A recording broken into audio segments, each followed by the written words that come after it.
கர்த்தருடைய பரிசுத்த நாமத்துக்கு மகிமை உண்டாவதாக. இந்த நாளிலும் கூட இந்த யூடியூப் லைவ் வழியாக உங்களை சந்திப்பதிலே நாங்கள் மிகுந்த மகிழ்ச்சி அடைகிறோம். இந்த நாளிலுமாக இந்த ஞாயிறு ஆராதனையில் நீங்களும் எங்களோடு கூட சேர்ந்து ஆண்டவரை மகிமைப்படுத்தலாம். எல்லாரும் கட்டளை மூடி நீங்கள் வீடுகளில் இருந்தாலும் எங்களோடு கூட சேர்ந்து நீங்கள் ஜெபித்து இந்த ஆராதனையில் பங்கு பெறுங்கள். கர்த்தர் உங்களை ஆசீர்வதிப்பார். ஜெபிக்கலாம். எங்கள் அன்பின் ஆண்டவரை ஸ்தோத்திரிக்கிறோம் அப்பா, துதிக்கிறோம். நீ நல்லவர் அப்பா, நீர் எங்களுக்கு நல்லவராகவே ஆண்டவரை மட்டுமாய் இருந்திருக்கிறீர். அதற்காக நன்றி செலுத்துகிறோம். ஆண்டவரே, நீர் எங்களுடைய வாழ்க்கையில் எத்தனை நன்மைகளை செய்து ஆண்டவரே அப்பா எங்களை உயர்த்தி வைத்திருக்கிறீர். ஆண்டவரே ராஜாவே, உடைய கிருபைகளுக்காக நன்றி செலுத்துகிறோம். உடைய அன்பிற்காக நன்றி செலுத்துகிறோம். உடைய இரக்கத்திற்காக நன்றி செலுத்துகிறோம். ராஜா அப்பா, உங்களை போல எங்களை நேசிக்க ஒருவரும் இல்லை தகப்பனே. இந்த நாள் முழுவதுமாக ஆண்டவரே, இந்த வருஷத்தில் கூட இந்த கடினமான நாட்களிலுமாக நீர் எங்களை பாதுகாத்து ஆண்டவரே நாங்கள் மற்றொரு கையை எங்காதபடிக்கு நீர் எங்களை இதுவரைக்கும் காத்து வருகிறீர். அதற்காக நன்றி செலுத்துகிறோம். ராஜா ஆண்டவரே, எத்தனை தீங்கான காரியங்களுக்கு எங்களை விலக்கி நீர் ரட்சித்திருக்கிறீர். ஆண்டவரே, உமக்கு நன்றி செலுத்துகிறோம். உடைய பெரிதான கிருபைகளுக்காக உமக்கு நன்றி செலுத்துகிறோம்.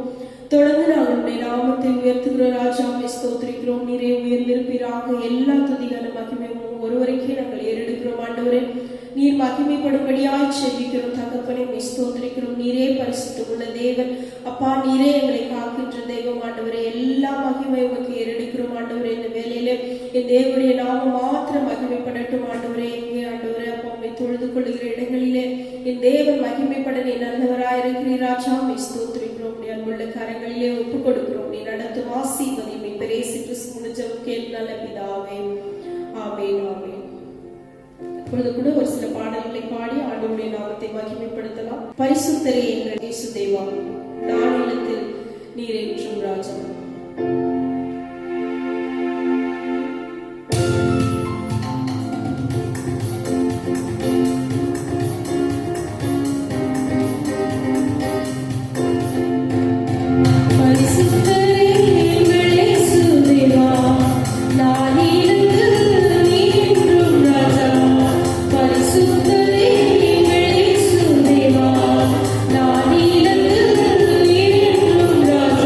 உம்மை பாடுவதற்கு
கொடுத்த ஸ்லாக்கியமாயிருக்கிறது.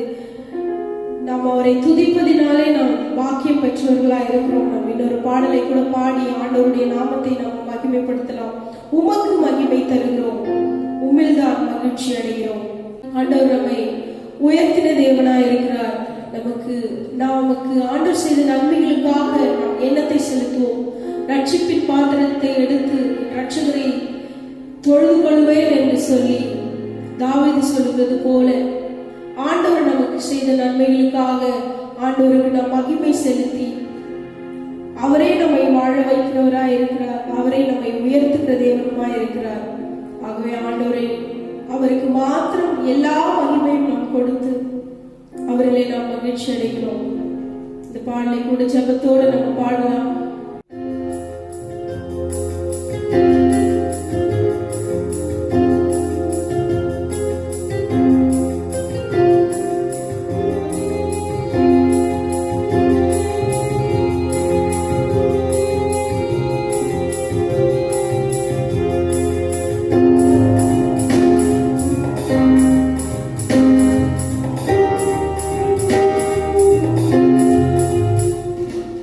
Uma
எவ்வளவோ எத்தனையோ மடங்கு நம்மை உயர்த்தி இன்றைக்கு இந்த சபையை வைத்துக் கொண்டிருக்கிறார். அவை எல்லாவற்றுக்கும் ஆண்டவருக்கு நாம் செய்யக்கூடிய ஒரு காரியம் என்னவென்றால், ஆண்டவரை நாம் உள்ளத்தோடு முழு ஆத்மாவோடு நம்முடைய ஆவியில் எளிமை உள்ளவர்களாக தாழ்மை உடையவர்களாக அவருக்கு முன்பாக நின்று அவருக்கு நாம் மகிமையை செலுத்த வேண்டும். ஏனென்றால் தேவன் எல்லா மகிமைக்கும் பாத்திரர் அவர் மாத்திரமே. நம்ம இந்த நாட்களிலே நம்ம தெரிந்து கொள்ள வேண்டிய ஒரு விஷயம், ஆண்டவர் நமக்கு அநேக நன்மைகளை செய்திருக்கிறார். ஒரு முக்கியமான விஷயம் என்னன்னா, இது கடைசி காலமா இருக்கிறது, இனி காலம் செல்லாது என்று வேதம் சொல்கிறது. எத்தனை நன்மைகளை செய்து இந்த நாட்கள் வரைக்கும் நம்மை நடத்தி வந்திருக்கிறார். இந்த நாட்களிலே நாம் நமக்குரியவைகளை தேடி நமக்காக எல்லாவற்றையும் சேர்த்து நமக்காக ஜெபித்த நாட்கள் முடிந்து போனது. இனி நாம் செய்ய வேண்டிய காரியம் என்னன்னா, நாம் ஆண்டவருடைய சமூகத்திலே காத்திருக்க வேண்டும். 2 நாளாம் புத்தகம் 7வது அதிகாரம் 13வது 14வது வசனத்திலே நாம் இப்படி வாசிக்கிறோம். நான் மழை இல்லாதபடிக்கு வானத்தை அடைத்து அல்லது தேசத்தை அழிக்க வெட்டுக்கிளிகளுக்கு கட்டளையிட்டு அல்லது என் ஜனத்துக்குள்ளே கொள்ளை நோயை அனுப்பும் பொழுது என் நாமம் தரிக்கப்பட்ட என் ஜனங்கள் தங்களை தாழ்த்தி ஜெபம் பண்ணி என் முகத்தை தேடி தங்கள் பொல்லாத வழிகளை விட்டு திரும்பினால் அப்பொழுது பரலோகத்தில் இருக்கிற நான் கேட்டு அவர்கள் பாவத்தை மன்னித்து அவர்கள் தேசத்துக்கு சேமத்தை கொடுப்பேன் என்று இந்த அதிகாரத்தில் நம்ம அதிகமா இந்த காரியங்களை குறித்து இந்த 14வது வசனத்தை குறித்து நம்ம அதிகமா எல்லா ஜபங்களிலும் நம்ம கேள்விப்பட்டிருக்கிறோம், வாசிச்சிருக்கிறோம், அதிகமா நம்ம தியானித்த ஒரு பகுதி தான். ஆனாலும் அதுக்கு முன்னாடி இருக்கிற வசனங்கள் எல்லாம் இப்போ நம்முடைய தேசத்தில் நடந்து கொண்டிருக்கிற விஷயங்கள். நமக்கு மழை இல்லை, ஆண்டவர் மழை இல்லாதபடிக்கு வானத்தை அடைத்திருக்கிறார். தேசத்தை அழிக்க வெட்டுக்கிளிகளுக்கு ஆண்டவர் கட்டளையிடுன்னு சொல்றாரு. அது போல இப்பொழுது வெட்டுக்கிளிகளும் வந்திருக்கிறது. அல்லது என் ஜனத்திற்குள்ளே கொள்ளை நோயை அனுப்பும் போது என்று சொல்லி நம்ம வாசிக்கிறோம். இப்பொழுது கொள்ளை நோய்க்குள்ளாக நம்ம இருக்கிறோம். நம்முடைய தேசத்திலே கொள்ளை நோய் வந்து ஒவ்வொருவரையும் அலங்கழித்துக் கொண்டிருக்கிறது. எல்லாருடைய நிலைமைகளையும் தலைகீழாக மாற்றி போட்டிருக்கிறது என்று சொல்லலாம். இது எல்லாமே தேவனுடைய கோபம் தான். இந்த நாட்களுக்குள்ளாக நாம் வந்திருக்கிறோம். ஆனாலும் இதுல இருந்து தப்பிக்கொள்வதற்கு ஒரு வழி ஆண்டவர் சொல்லி இருக்கிறாரு. என் நாமம் தரிக்கப்பட்ட என் ஜனங்கள் தங்களை தாழ்த்தி ஜெபம் பண்ணும் பொழுது மாத்திரமல்ல, அவங்களுடைய பொல்லாத வழிகளை விட்டு அவங்க திரும்பணும்.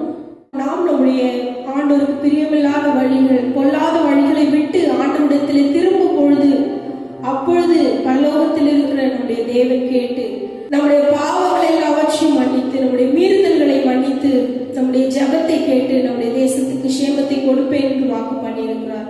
இது கடைசி காலமா இருக்கிறதுனால நாம் எல்லாரும் ஜெபிக்க வேண்டியது மாத்திரமல்ல, நாம் மனம் திரும்ப வேண்டியது அவசியமா இருக்கிறது.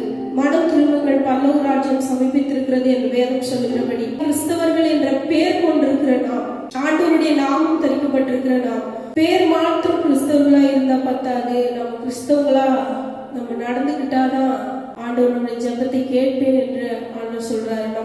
நம்முடைய பாவங்களை விட்டு நம்ம திரும்பணும்னு வேதம் சொல்லுகிறது. சோ இந்த நாட்களிலே நாம் ஒவ்வொருவரும் ஆண்டவரை நோக்கி அழுது குழம்பி நாம் செய்த பாவங்களுக்கு நாம் தெரிந்தோ தெரியாமலோ நம் சொல்லி நிமித்தமாய் செயலி நிமித்தமாக நம்முடைய மனசுல கூட நம்ம நினைக்கிற நினைவுகள் நிமித்தமாக நாம் செய்த எல்லா பாவங்களையும் ஆண்டவரே, நான் ஒருவேளை உமக்கு பிரியமில்லாத காரியங்களை நான் செய்திருப்பேன், ஆனால் என்னை மன்னிங்கப்பான்னு சொல்லிட்டு நம்ம ஆண்டவரிடத்துல கேட்டு மனம் திரும்பும் பொழுது நாம் நம்மை நாமே நிதானித்து அறிந்தால் நாம் நியாயம் தீர்க்கப்படுவோம் என்று வேதம் சொல்லுகிறது. ஆகவே நாம் நம்மை நிதானித்து அறிகிற காலகட்டத்திற்குள்ளாக தேவன் நம்மை கொண்டு வந்திருக்கிறார். ஒவ்வொரு நாளும் நம்ம ஜெபித்து நம்மளை மாத்திரம் நம்ம நோக்கி பார்ப்போமானால் இந்த கொள்ளை நோய் நம்முடைய தேசத்தை விட்டு கடந்து போவோம். இந்த வெட்டுக்கிளிகள் நம்ம தேசத்துக்கு வராமல் இருக்கும். இவைகள் எல்லாம் நம்ம விட்டு நீங்கி ஆண்டவர் நம்முடைய தேசத்துக்கு நல்ல ஒரு ஆசீர்வாதமான மழையை கொடுப்பாரு. எல்லாவற்றிலிருந்தும் தேவனுடைய பிள்ளைகள் நாம் மனம் மாறி ஜெபிக்கும் பொழுது மற்றவர்களை பார்க்கும் போது அல்ல, நம்மை நாமே பார்த்து கொள்ள வேண்டும். முதல்ல நம்மை நாமே சீர்படுத்தி நம்ம கர்த்தருக்குள்ளாக ஸ்திரப்படுத்தி நாம் ஜெபிக்கும் பொழுது மற்றவர்களை ஒரு நாள் பார்க்க வேண்டாம். நம்ம முதலாவது நம்மை நாமே ஆராய்ந்து அறிந்து முதலாவது தேவனுடைய ராஜ்யத்தை நீதி தேடுகள், அப்பொழுது இவங்கள் எல்லாம் உங்களுக்கு கூட கொடுக்கப்படும். நம்ம அவரை நோக்கி பார்க்கிறது மாத்திரமல்ல, அவருடைய ராஜ்யத்திற்குரிய காரியங்களை நாம் தேடி அவருடைய நீதியை நாம் பேசி இல்ல செய்து அவருடைய நீதியை நாம் தேடும் பொழுது மற்ற எல்லாவற்றையும் ஆண்டவர் நமக்கு கொடுக்க அவர் நல்லவராய் இருக்கிறார். நம்முடைய குறைவுகள் எல்லாவற்றையும் அவர் மாற்றி போட நல்லவராய் இருக்கிறார். ஏனென்றால் வேதம் சங்கீதத்தில் நாம் இவ்விதமாய் வாசிக்கிறோம், சிங்கக்குட்டிகள் தாழ்ச்சியடைந்து பட்டினியா இருக்கும், கர்த்தரை தேடுகிறவர்களுக்கு ஒரு நன்மையும் குறைவுபடாது என்று சொல்லி நாம் பார்க்கிறோம். நமக்கு குறைவு வந்திருக்கிறது எல்லாம் காரணம் எல்லாமே நம்ம தான், ஆண்டவர் கிடையாது. இதுக்கு காரணம் ஆண்டவர் இல்லை, நாம் மாத்திரமே இதற்கு காரணமாக இருக்கிறோம். ஆகவே நாம் நம்மை மாற்றிக்கொள்ளும் பொழுது இவர்களிலிருந்து எல்லாவற்றிலிருந்தும் ஆண்டவர் விடுதலை கொடுக்க நல்லவராக இருக்கிறார். தொடர்ந்து நம்ம ஜெபிக்கலாம். தேவன் நம்மோடு கூட பேசும்படியாக தேவனுடைய வார்த்தைகள் நமக்கு முன்பாய் கடந்து வரும் பொழுது அவைகளை நாம் நமக்கென்று எடுத்துக்கொண்டு அவைகளை நாம் உள்ளத்திலே வைத்து அவைகளை யோசித்து அவைகளை தியானித்து அவைகளின்படி செய்ய நாம் முற்படும் பொழுது கர்த்தர் நம்மிலே மகிமைப்பட நல்லவராக இருக்கிறார். ஜெபிக்கலாம். எங்கள் அன்பின் ஆண்டவரே ஸ்தோத்திரிக்கிறோம் அப்பா, அம்மை துதிக்கிறோம் அப்பா, நீ நல்லவர் அப்பா. எங்களை தாழ்மையிலிருந்து தூக்கி அடித்த தேவன் நல்லவர் ராஜா, அம்மை ஸ்தோத்திரிக்கிறோம். எத்தனை கோடி மக்களிலே நீர் எங்களை தெரிந்து கொண்டு எங்களை ரட்சித்து உங்களுடைய அன்பினாலே எங்களை அலங்கரித்துக் கொண்டிருக்கிறீர். அதற்காக நன்றி செலுத்துகிற தகப்பனே, இந்த நாளிலுமாக நாங்கள் உண்மை நோக்கி பார்க்கும்படியாய் உண்மை துதிக்கும்படியாய் கர்த்தர் கொடுத்த இந்த நல்ல தருணத்துக்காக நன்றி செலுத்துகிறோம் ஆண்டவரே. அப்பா, காலம் கடைசியா இருக்கிறது, இனி காலம் செல்லாது என்று சொன்ன தேவன் அப்பா, மனம் திரும்புங்கள் பரலோக ராஜ்யம் சமீபித்திருக்கிறது என்று சொல்லி ஆண்டவர் வேதத்திலே நாங்கள் வாசித்த நாட்களிலே என் தேவனே இந்த கடைசி நாட்களை நாங்கள் நெருங்கி கொண்டிருக்கிறோம் தகப்பனே. அப்பா, தயவாய் ஆண்டவரே எங்கள் குற்றம் குறைவுகளை கர்த்தர் மன்னிப்பீராக ராஜா, அம்மை ஸ்தோத்திரிக்கிறோம். ஆண்டவர் உங்களுக்கு பிரியமில்லாத காரியங்களை நாங்கள் ஒருவேளை செய்திருப்போமானால் என் தேவன் தயவாய் மன்னிப்பீராக, எங்களை மாற்றுவீராக ராஜா, அம்மை ஸ்தோத்திரிக்கிறோம். எங்களை தாழ்த்தி இந்த சமூகத்தில் ஒப்புக் கொடுக்கிறோம். தொடர்ந்து நீர் எங்களோடு கூட இடைப்படுவீராக. உடைய வார்த்தைகள் எங்களிலே வந்து எங்களை உருவாக்குகிற வார்த்தைகளாக எங்கள் கடந்து வருவதாக உடைய அன்பின் கரங்களில் ஒப்புக் கொடுக்கிறோம். நடத்தும் ஆசீர்வதியும் பெரிய கிறிஸ்து மூலம் ஜெபம் கேளும் நல்ல பிதாவே, ஆமென். ஆமென். கர்த்தருடைய பரிசுத்த நாமம் மகிமைப்படுவதாக. அன்பான தேவனுடைய பிள்ளைகளே, இந்த நாளிலே திரும்ப உங்களை சந்திப்பதில் மகிழ்ச்சி அடைகிறேன். இந்த நெருக்கமான நேரம், இந்த நாட்களிலே உங்களோட கர்த்தருடைய வார்த்தை பகிர்ந்து கொள்ள கர்த்தர் எனக்கு அருளின சிலாக்கியத்துக்காக நன்றி. கர்த்தர் எனக்கும் உங்களுக்கும் நல்ல பலன் கொடுத்து பாதுகாத்து வருகிறார். அதற்காக நன்றி செலுத்துகிறேன். இந்த அரசாங்க சட்டத்தை கீழ்ப்படிந்து ஆலயங்கள் நடைபெறாமல் இதுபோல காணொலி மூலமாய் இந்த வார்த்தைகளை கேட்டுக்கொண்டு இருக்கிறோம். நம்மை நாம் காத்து பரிசுத்தமடைய கர்த்தர் கிருபை செய்வாராக. வேதத்திலே ஒரு பகுதியை வாசிப்போம். லேவியராகம புத்தகம் 26ஆம் அதிகாரம் 12-13 வசனத்தை வாசிக்க கேட்போம். நான் உங்கள் நடுவிலே உலாவி உங்கள் தேவனாய் இருப்பேன், நீங்கள் என் ஜனமாய் இருப்பீர்கள். நீங்கள் எகிப்தியருக்கு அடிமைகளாய் இராதபடிக்கு நான் அவர்கள் தேசத்திலிருந்து உங்களை புறப்பட பண்ணி உங்கள் முகத்தடிகளை முடித்து உங்களை நிமிர்ந்து நடக்க பண்ணின உங்கள் தேவனாகிய கர்த்தர். ஒரே நிமிஷம் கண்களை மூடி நாம் ஜெபிப்போம். நல்ல இயேசுவே, நாங்கள் உமக்கு நன்றி செலுத்துகிறோம். ஆசீர்வதிக்கப்பட்ட இந்த நாளுக்காக நன்றி ஆண்டவரே. இந்த மாதம் முழுதும் எங்களை பாதுகாத்து ஆண்டவரே, இந்த கடைசி நாளில் கூட உம்முடைய சமூகத்தில் வர எங்களை கிருபை செய்கிறே, அதற்காக நன்றி செலுத்துகிறோம். இந்த கால வேளையிலே நீர் எங்களோடு பேசும். உம்முடைய வார்த்தையை நாங்கள் கேட்கிறோம். நீங்க மாத்திரம் பேசும். ஏசு மூலம் கேட்கிறோம் பிதாவே, ஆமென். ஆமென்.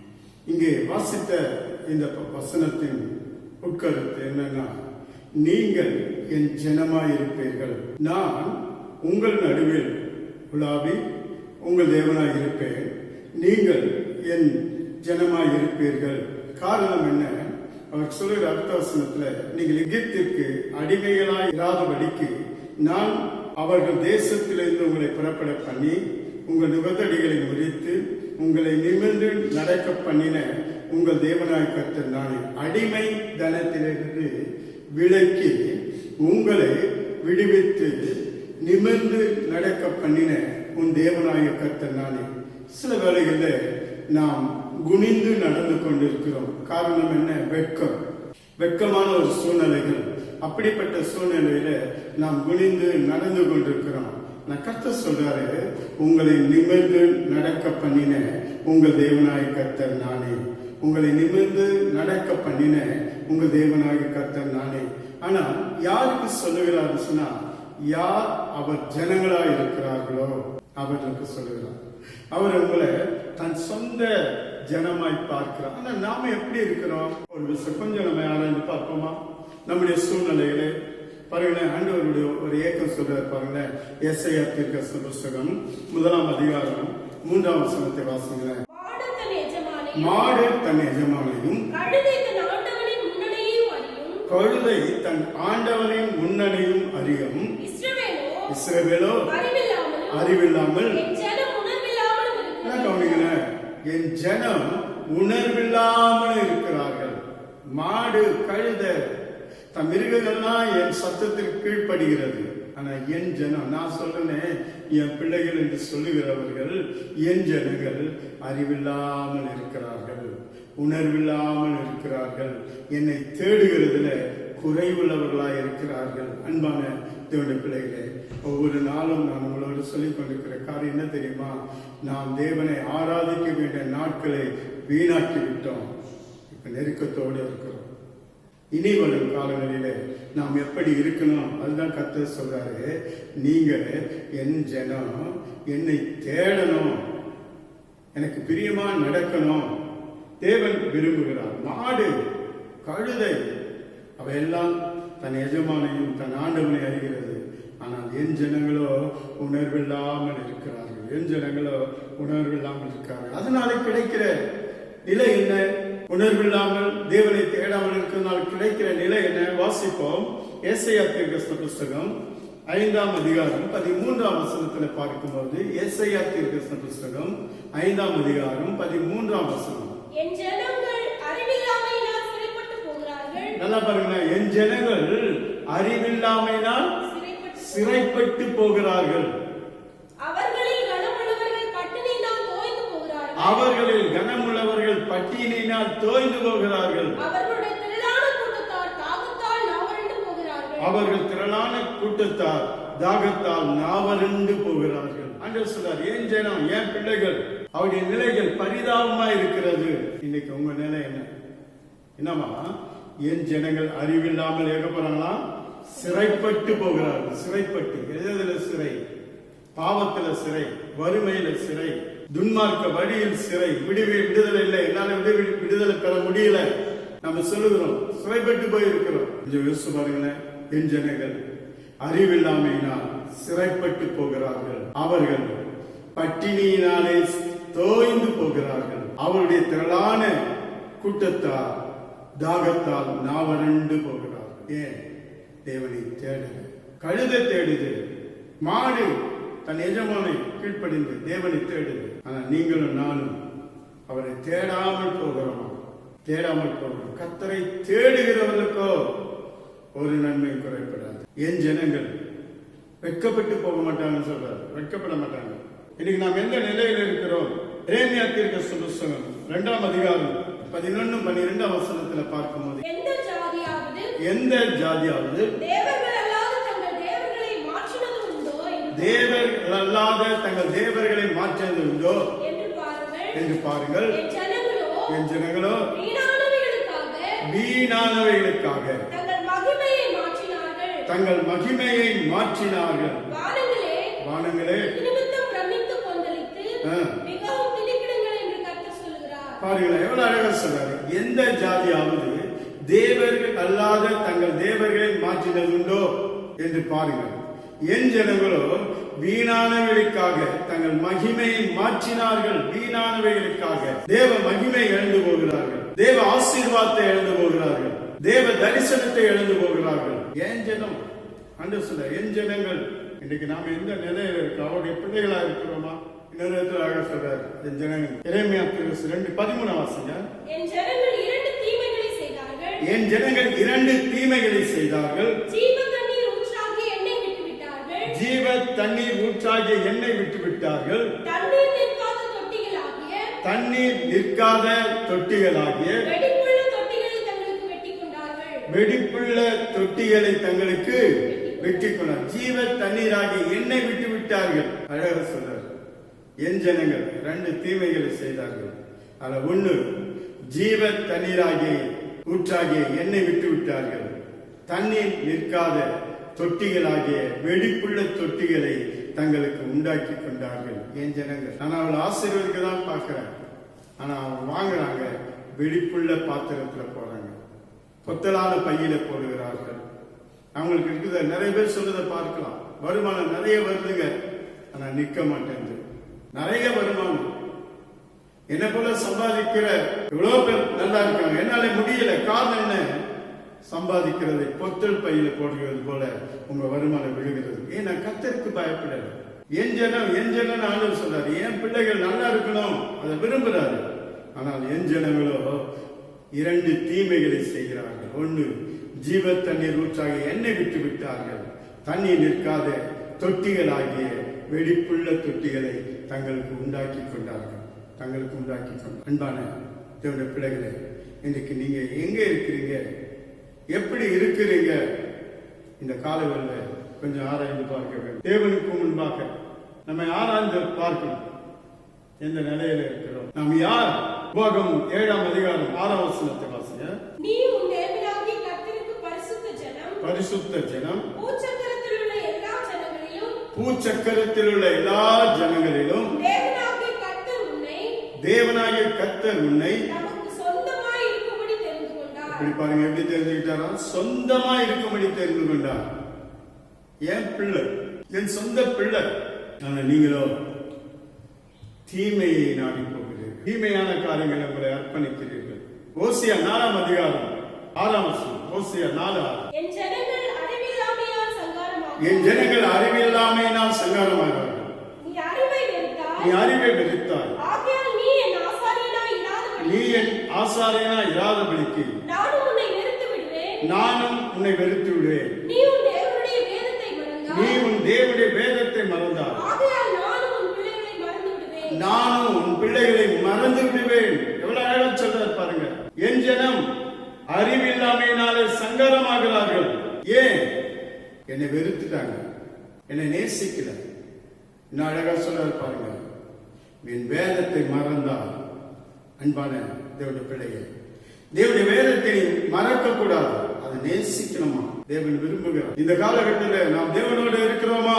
தேவனை சார்ந்து வாழ்கிறோமா? அவர் உங்களை பார்த்து சொல்ல, என் ஜனம், என் பிள்ளைகள், என் சொந்த பிள்ளை, நான் தெரிந்து கொண்டவன். எனக்கு நீ இருக்கிற நிலை என்ன? தேவனை மறந்து வாழ்கிறாய், வெறுத்து வாழ்கிறாய். தேவனை வெறுக்கிறதுக்கு உனக்கு எனக்கு தகுதியே கிடையாது. ஏன் தெரியுமா? அவர் எதை செய்தாலும் நமக்கு நன்மையானதை செய்வார். தீங்கு செய்கிற தேவன் அல்ல. நமக்கு அது ஒரு தீங்கு போல தெரியும், கஷ்டம் போல தெரியும். இல்ல, பின்னாடி நீ அதை குறித்து யோசித்தால் அதில் உனக்கு நன்மை இருக்கிறது. அதை மட்டும் மறந்து போகாது. என் ஜனம், என் பிள்ளை உங்களை ரொம்ப நேசிக்கிறார், அதிகமா உன்னை நேசிக்கணும். சொல்ற பாருங்களேன், 1 பேதுரு 2:9 வாசிங்க. நீங்களோ உங்களை அந்தகாரத்தினின்று அவருடைய ஆச்சரியமான ஒளியிடத்திற்கு வரவழைக்கப்பட்ட புண்ணியங்களை அறிவிக்கும்படிக்கு தெரிந்து கொள்ளப்பட்ட சந்ததியாகவும் ராஜரீகமான ஆசாரிய கூட்டமாகவும் பரிசுத்த ஜாதியாகவும். இதுதான் முக்கியம். என் சொந்த ஜனம், அவருக்கு சொந்தமான ஜனம், சொந்த பிள்ளையா நேசிக்கிறார், சொந்த சகோதரன், அவங்க சொந்த சகோதரியா, சொந்தம், என் பிள்ளை, சொந்த ஜனம், எனக்கு சொந்த பிள்ளையா இருக்கிறாயா? அன்பா கேட்கிறார். கொஞ்சம் நம்ம யாராவது பார்ப்போமா? தேவனுக்கு நமக்கு என்ன நெருக்கம் இருக்கிறது? நாம் யார்? அவர் சொந்த பிள்ளை, அதை மறந்து போயிடும். அன்பான தேவனுடைய பிள்ளையை கொஞ்சம் ஆராய்ந்து பார்ப்போம். வாசிப்போம். சகரியாவின் புத்தகம் 2ஆம் அதிகாரம் 10-11. சீயோன் குமாரத்தியே கம்பீரித்து பாடு. இதோ நான் வந்து உன் நடுவில் வாசம் பண்ணுவேன் என்று கர்த்தர் சொல்கிறார். அநேக ஜாதிகள் கர்த்தரை சேர்ந்து என் ஜனமாவார்கள். நான் உன் நடுவில் வாசமாயிருப்பேன். சேனைகளின் கர்த்தர் என்னை உன்னிடத்தில் அனுப்பினார் என்று அறிந்து கொள்வாய். சீயோன் குமாரத்தியே கம்பீரித்து பார். இதோ நான் வந்து உங்கள் நடுவில் வாசம் பண்ணுவேன் என்று கர்த்தர் சொல்கிறார். அந்நாளிலே அநேக ஜாதிகள் கர்த்தரை சேர்ந்து என் ஜனமாவார்கள். நான் உன் நடுவில் வாசமாய் இருப்பேன். நல்லா இந்த வார்த்தை கவனம். உன் நடுவில் வாசமாய் இருப்பேன். உன் நடுவில் வாசமாய் இருப்பேன். ஏன்னா நீ என் பிள்ளை. கர்த்தர் நம் தனிப்பட்ட முறையில என்னோட கூட இருக்கும்போது எனக்கு என்ன உண்டு? அந்த உனக்கு சமாதானம், உனக்கு வியாதி இல்லை, உன்னை கனப்படுத்துவேன், நீ பட்டினியா இருப்பதில்லை. தனிப்பட்ட முறையில சொல்றாரு, நான் வந்து உன் நடுவில் வாசமாக இருப்பேன். நம்ம நடுவில் வாசமாக இருக்கிற கர்த்தர். அன்பான தேவனுடைய பிள்ளையே, அந்த நாட்களில் ஆண்டவராக இயேசு கிறிஸ்து உயிர்த்தெழுந்த நாட்களிலே சீசர்கள் கூடியிருந்த அந்த இடத்துல நடுவில் வந்து உனக்கு சமாதானம் என்று சொன்ன, உங்களுக்கு சமாதானம். பயங்கள் நடுங்கிக் கொண்டிருந்தவர்கள் பார்த்து சொல்றாரு, உங்களுக்கு சமாதானம், நீங்க பயப்படாதீங்க, நான் உங்களோடு. அன்பான தேவனுடைய பிள்ளைகளே, நாம் என்ன செய்யணும்? அவர் எதிர்பார்க்கிற காரியம் என்ன? வாசிங்க 2 நாளாகமும் 7ஆம் அதிகாரம் 14ஆம் வசனம். என் நாமம் தரிக்கப்பட்ட என் ஜனங்கள், என் நாமம் தரிக்கப்பட்ட என் ஜனங்கள் தங்களை தாழ்த்தி ஜெபம் பண்ணி என் முகத்தை தேடி தங்கள் பொல்லாத வழிகளை விட்டு திரும்பினால் அப்பொழுது பரலோகத்தில் இருக்கிற நான் கேட்டு அவர் பாவங்களை மன்னித்து அவர்கள் தேசத்திற்கு சேமத்தை கொடுப்பேன். இப்படி எடுத்துக்கொள்ளுங்க.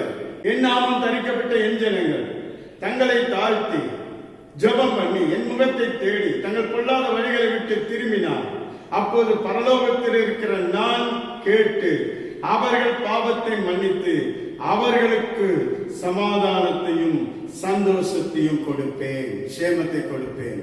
யார்? தங்களை தாழ்த்தி ஜெபம் பண்ண வேண்டும். மாடு தேடுது, கழுதை தேடுது, ஆனா என் ஜனங்கள் தேடலையே. ஏக்கத்தோடு கேட்கிறார். தேவனை நீங்கள் எந்த அளவுக்கு தேடுகிறீர்கள், அவரை நோக்கி பார்க்கிறீர்கள், அவருக்கு உண்மையா இருக்கிறீர்கள்? கொஞ்சம் ஆராய்ந்து பாருங்களேன். இந்த காலகட்டத்தில் நம்முடைய நிலை எப்படி இருக்கிறது? நாம் எப்படி இருக்கிறோம்? வாசிங்களேன் 1 நாளாகமும் 29:17.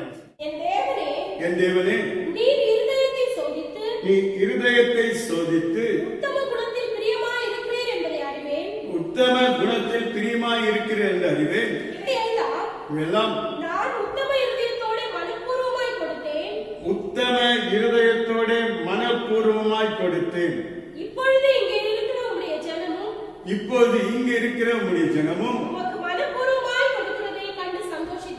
உமக்கு மனப்பூர்வமாய் கொடுக்கிறதை கண்டு சந்தோஷித்தேன். கொடுக்கிறவர்களாய் மாறணும். என் ஜனங்கள் பிசினி தனம் பண்றவங்க, கொடுக்கிறவர்கள்.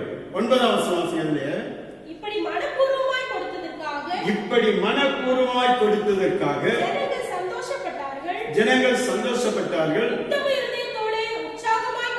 உத்தம இதயத்தோட உற்சாகமாய் கர்த்தருக்கு கொடுத்தார்கள். தாவீது ராஜாவும் மிகவும் சந்தோஷப்பட்டான். அருமையான வார்த்தை. அன்பான தேவனுடைய பிள்ளைகளை, கொடுக்கணும் கர்த்தருக்கு. 14ஆம் வசனம். இப்படி மனப்பூர்வமாய் கொடுக்க திராணி உண்டாவதற்கு நான் எம்மாத்திரம், என் ஜனங்கள் எம்மாத்திரம், எல்லாம் உம்மால் உண்டானது.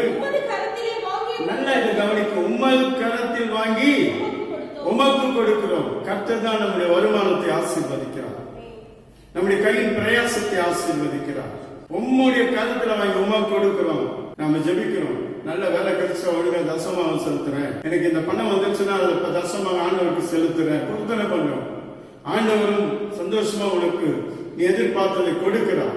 ஆனா அவர்கிட்ட வாங்கின நீ அவர் கொடுக்கிறாயா? தேவன் எதிர்பார்க்க. 2 கொரிந்தியர் 8ஆம் அதிகாரம் 1ஆம் வசனத்திலிருந்து வாசிங்க. அன்றையும் சகோதரரே, மக்கெதோனியா நாட்டு சபைகளுக்கு தேவன் அளித்த கிருபையை உங்களுக்கு அறிவிக்கிறோம். அவர்கள் மிகுந்த உபத்திரவத்தினாலே சோதிக்கப்படுகையில் கொடிய தரித்திரமுள்ளவர்களாய் இருந்தும் தங்கள் பரிபூர்ண சந்தோஷத்தினாலே மிகுந்த உதார்த்தமாய் கொடுத்தார்கள். மேலும் அவர்கள் தங்கள் திராணிக்கு தக்கதாகவும் தங்கள் திராணிக்கு மிஞ்சியும் கொடுக்க தாங்களே மனதுள்ளவர்களாய் இருந்தார்கள் என்பதற்கு நான் சாட்சியா இருக்கிறேன். தங்கள் உபகாரத்தையும் பரிசுத்தவான்களுக்கு செய்யப்படும் தர்ம ஊழியத்தின் பங்கையும் நாங்கள் ஏற்றுக்கொள்ளும்படி அவர்கள் எங்களை மிகவும் வேண்டிக் கொண்டார்கள். மேலும் நாங்கள் நினைத்தபடி மாத்திரம் கொடாமல் தேவனுடைய சித்தத்தினாலே முன்பு தங்களை தாங்களே கர்த்தருக்கும் பின்பு எங்களுக்கும் ஒப்பு கொடுத்தார். கொடுக்கிற காரியத்துல மக்கதோனியா நாட்டார் ரொம்ப கிருபை பெற்றாங்க. உண்மையாய் கொடுத்தார்கள், மனப்பூர்வமாய் கொடுத்தார்கள். எப்படி கொடுக்கணும்? அதே 9ஆம் அதிகாரம் 7ஆம் வசனத்தை பார்க்கும்போது அவன் விசனமாயும் அல்ல கட்டாயமாயும் அல்ல தன் மனதில் நியமித்தபடியே கொடுக்க விடவன். உற்சாகமாய் கொடுக்கிறவரிடத்தில் தேவன் பிரியமாய் இருக்கிறார். அழகான வார்த்தை. எப்படி இருக்க? தேவன் பிரியமா உற்சாகமாய் கொடுக்கணும். கொடுக்கிற இடத்துல தான் தேவன் பிரியமா இருக்கிறார். இன்னைக்கு கர்த்தருக்கு கொடுக்கணும். என் ஜனம், என் பிள்ளைகள், பிள்ளை சம்பாதித்து ஊராரு கொடுத்தா எப்படி இருக்கும்? தாய் தகப்பன் கஷ்டப்படுவோம் இல்லையா? தேவதான் கர்த்தர் என் பிள்ளைகள் எனக்கு கொடுக்கணும். அதுதான் மல்காவில் சொல்றாரு, தசம்பாகம் காணிக்கையை பண்டக சாலைக்கு ஆலயத்தில் கொண்டு வாருங்கள், அப்பொழுது வானத்தின் பலகனை திறந்து இடம் கொள்ளாமல் போக மட்டும் உன்னை ஆசீர்வதிப்பேன். இடம் கொள்ளாமல் போக மட்டும் உன்னை ஆசீர்வதிப்பேன். நீ யார்? நான் சொல்றேன், என் பிள்ளை, என் சொந்த பிள்ளை, என் ஜனம், என் ஜனங்கள், நான் தெரிந்து கொள்ளப்பட்டவன், சொந்த பிள்ளையா இருக்கிறார், உன்னை நேசிக்கிறார், உனக்கு சமாதானம் கொடுக்க அவர் காத்து கொண்டிருக்கிறார். வாசிப்போம். ஆமோஸ் 9ஆம் அதிகாரம் 14-15. என் ஜனமாகிய இஸ்ரவேலின் சிறையிருப்பை திருத்துவேன். அவர்கள் பாழான நகரங்களை கட்டி அவைகளில் குடியிருந்து திராட்சை தோட்டங்களை நாட்டி அதனுடைய பழரசத்தை குடித்து தோட்டங்களை உண்டாக்கி அவர்களின் கனிகளை புசிப்பார்கள். அவர்களை அவர்கள் தேசத்திலே நாட்டுவேன். நான் அவர்களுக்கு கொடுத்த தேசத்திலிருந்து அவர்கள் இனி பிடுங்கப்படுவதில்லை இல்லை என்று தேவனாகிய கர்த்தர் சொல்கிறார். என் ஜனமாகிய இஸ்ரவேலின் சிறையிருப்பை திருப்புவேன். அவர்கள் பாழான நகரங்களை கட்டி அவைகளில் குடியிருந்து திராட்சை தோட்டங்களை நாட்டி அவையுடைய பழரசத்தை குடித்து தோட்டங்களையும் உண்டாக்கி அவைகளின் கனிகளை புசிப்பார்கள். இனி அவர்கள் பிடுங்கப்படுவதில்லை. அவர்களை நாட்டுவேன், அவர்களை ஆசீர்வதிப்பேன். அவர் ஆசீர்வதிக்க தொடங்கிட்டு அதை யாரும் எடுக்க முடியாது. யாரு? என் ஜனம், என் ஜனம். இனி நீ யாரா இருக்கிறாய்? அவருடைய ஜனமா இருக்கிறாய்? கொஞ்சம் ஆராய்ந்து பாரு. இந்த காலவெளியில தேவன் உன்னோடு பேசிட்டு இருக்கிறார். நீ யார்? உன் நிலை என்ன? அவர் எதிர்பார்க்கிறார். என் பிள்ளை அங்கங்க போகக்கூடாது, என் கூட தான் இருக்கணும். என்னை ரொம்ப நேசிக்கிறார். அன்பான தேவனுடைய பிள்ளைகளே, இன்றைக்கு கொஞ்சம் தேவ சமூகத்துல நம்மை அர்ப்பணிப்போமா? நான் உங்கள் நடுவில் உலாவி உங்கள் தேவனாய் இருப்பேன், நீங்கள் என் ஜனமாய் இருப்பேன். நீங்கள் எகிப்திற்கு அடிமைகளாக இராதபடிக்கு நான் அவர்கள் தேசத்திலிருந்து உங்களை புறப்பட பண்ணி உங்கள் நுகத்தடிகளை முறித்து உங்களை நிமிர்ந்து நடக்க பண்ணின உங்கள் தேவனாய் கர்த்தர். உங்களை நிமிர்ந்து நடக்க பண்ணின உங்கள் தேவனாய் கர்த்தர். இந்த காலகட்டத்தில் கிட்டத்தட்ட 60-62 நாட்கள் வெளியில எங்கும் போகாமல் அடைபட்டு இருக்கலாம். சிலருக்கு வருமானம் இல்லாமல் இருக்கலாம். ஆனால் உங்களை ஒருபோதும் அவர் கைவிடவே இல்லை, கைவிடவும் மாட்டான். உங்களை ஆசீர்வதித்து உங்களை கனப்படுத்த இருக்கிற உங்க கூட இருக்கிறார். உங்களை ஒருபோதும் வெட்கப்படுத்த மாட்டார். ஏன் தெரியுமா? நீங்க அவருக்கு பிரியமானவர்கள், அவருக்கு விருப்பமானவர்கள், அவரால் தெரிந்து கொள்ளப்பட்டவர்கள், பேர் சொல்லி அழைத்த தேவன். கர்த்தருடைய பரிசுத்த நாமம் மகிமை உண்டாவதாக. அன்பான தேவனுடைய பிள்ளைகளை, நம்ம கொஞ்சம் நம்ம ஆராய்ந்து பார்ப்போமா? நம்ம யார்? பாதுகாக்கிற கர்த்தர், நமக்கு உதவி செய்கிற கர்த்தர், நம்மோடு கூட இருக்கிறார். அப்படியே கண்களை மூடி கர்த்தரை நோக்கி நாம் பார்க்கலாமா? இந்த நாள் எப்படிப்பட்ட நாள்? உன் சூழ்நிலை எனக்கு தெரியாது, ஆனா உன்னை என் சொந்த பிள்ளையாய் நினைத்திருக்கிற அப்பாவுக்கு தெரியும் உன் சூழ்நிலை. அவர் முகத்தை பார்க்கிறவர் அல்ல, உன் இருதயத்தை பார்க்கிறவர். உன் இருதயத்தை பார்க்க, உன் நெருக்கத்தை பார்க்கிறார், உன் வறுமையை பார்க்கிறார். அன்று மோசைக்கிட்ட வந்து சொன்னார், எகிப்தில் என் ஜனம் படுகிற உபத்திரவத்தை நான் பார்க்கவே பார்த்தேன். அவர்கள் விடுகிற வேதனை கண்ணீரை நான் பார்க்கவே பார்த்தேன்.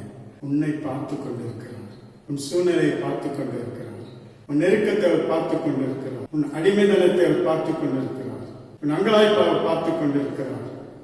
நீ எதிர்பார்க்கிற காரியங்கள் உன்னை கொடுப்பதற்காக பார்த்து கொண்டிருக்கிறார். உன்னை பார்க்கிற கர்த்தர். அதை தான் அன்பான தேவனுடைய பிள்ளைகளே, தானியேல் கிட்ட இந்த ராஜா வந்து சொன்னார், தானியேலே, நீ இடைவிடாமல் ஆராதித்தவன் தேவன் சிங்கங்களுக்கு நீ தப்புவிப்பார். சிங்கத்தை பார்த்து நீ பயப்படாத, ஏன்னா நீ ஆராதித்த தேவன் உன்னை பார்த்து கொண்டிருந்தார். நீ ஒரு ஜப வீரன் என்பதை அவருக்கு தெரியும். உலக மனிதனாகிய இந்த ராஜா சொல்றார். அதே ராஜா மறுநாள் காலையில வந்து எட்டி சிங்ககதியை பார்க்கவில்லை. சிங்கம் என்ன பண்ணுச்சுன்னு அவன் பார்க்கல. கொஞ்சம் தூரத்தில் நின்று சத்தமிட்டு கூப்பிடுகிறான், தானியேலே, நீ இடைவிடாமல் ஆராதித்த உன் தேவனை தப்பு வைக்க வல்லவரா இருந்தாரா? ஆம். சிங்க கபியிலிருந்து சத்தம் வந்தது. தானியேல் சொல்றான், உயிரோடு இருக்கிறேன், சிங்கம் என்னை சேதப்படுத்தவில்லை.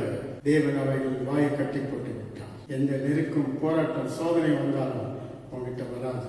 கொரோனாவா இருக்கட்டும், கொள்ளை நோயா இருக்கட்டும், பஞ்சமா இருக்கட்டும், பட்டினியா இருக்கட்டும், எதுவும் உங்ககிட்ட வராது. ஏன்னா நீ அவருடைய பிள்ளை, நீ அவரை தேடுகிறாய், அவரை நோக்கி பார்க்கிறாயா? கொஞ்சம் நம்மை ஆராய்ந்து பார்ப்போம். தேவனுக்கு உண்மை உள்ளவர்களாயிருப்போம். நிச்சயமாய் தேவன் நம்மை ஆசீர்வதிப்பார், தேவன் நம்மை கனப்படுத்துவார், தனிப்பட்ட முறையில் உன்னை உயர்த்தி மேன்மைப்படுத்துவார், உனக்கு பாதுகாப்பாக இருப்பார். நல்ல இயேசுவே, நாங்கள் உமக்கு நன்றி செலுத்துகிறோம். ஆசீர்வதிக்கப்பட்ட இந்த நாளுக்காக நன்றி. இந்த நாளிலே கூட இந்த மாதம் முழுவதும் எங்களை பாதுகாத்தீர், நன்றி. தொடர்ந்து வரும் காலங்களிலே எங்களுக்கு நன்மை செய்கிற கர்த்தர். காரணம், நாங்கள் உம்முடைய பிள்ளைகள், உம்முடைய ஜனம். அதை நாங்கள் மறக்கல, நீரும் மறக்கல. எங்களை நேசிக்கிறேன், எங்கள் மேல் பார்த்து கொண்டிருக்கிறேன், எங்களை கரிசனையாக இருக்கிறேன். அதற்காக நன்றி. தொடர்ந்து எங்களை ஆசீர்வதி. இயேசுவுக்கு கேட்கிறோம். ஆமென். நாத்துமாவே கர்த்தரை ஸ்தோத்திரி, முழுமே ஒரு பரிசுத்த நாமத்தை ஸ்தோத்திரி. நாத்துமாவே கர்த்தரை ஸ்தோத்திரி, கர்த்தர் செய்த சகலமான பரவாயில்லை. ஆமென். நம்முடைய கர்த்தராகிய இயேசு கிருபை, பிதாவுடைய அன்பும் பரிசுத்தாவுடைய அந்நியமிக்க ஐக்கியம், சமாதானம், நன்மை, ஆசீர்வாதங்கள் நம் அனைவரோடு கூட என்றும் இருப்பதாக. ஆமென். அன்பான தேவனுடைய பிள்ளைகளே, நாம் இந்த நாட்களிலே அவருடைய பாதத்தில் காத்து கொண்டிருக்கிறோம். நல்லது. அரசாங்க சட்டத்தை கீழ்ப்படிந்து அதன்படி செயல்படுவோம், நம்மை காத்துக்கொள்வோம். தேவன் உங்களை ஒருபோதும் வெட்கப்படுத்தாதபடிக்கு நடத்துவார், ஆசீர்வதிப்பார். அவருடைய பாதத்தில் இருக்கும்.